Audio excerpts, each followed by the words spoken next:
are in the Bay of Plenty with our 2024 Supreme winner. Would you like to introduce yourself and the property? My name is Blair Linton and my partner Faith and I lease a 175 hectare bull beef unit rearing 500 calves in Te Ranga and Te Puke. Describe the year of calf rearing for the property. Yeah, so we're a spring-based calf rearing. We get calves from 8 different dairy farms and we take those right through to 18 months old.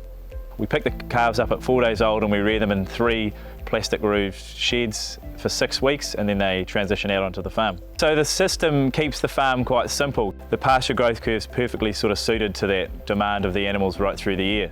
Talk a wee bit about biosecurity for the property. That's very important for calf rearing. We run a 3-shed system, so each shed has its own bugs, so we dip our feet going into each shed and just try minimise the amount of contamination. Every different farm has different bugs and we try to keep them separate, so we keep all the calves in their home origin farm.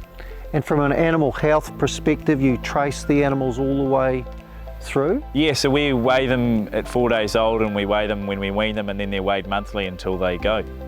What do you see the next opportunity for the farm?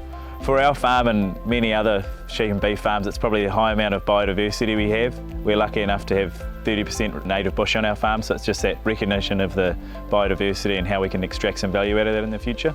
Talking about biodiversity, what advice would you give people starting the journey around predator control?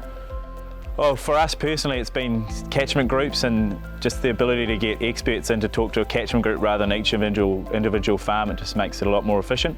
My parents were lucky enough to have kokako around the farm when they were young, so it's just ensuring that those kokako are there when my kids are old as well.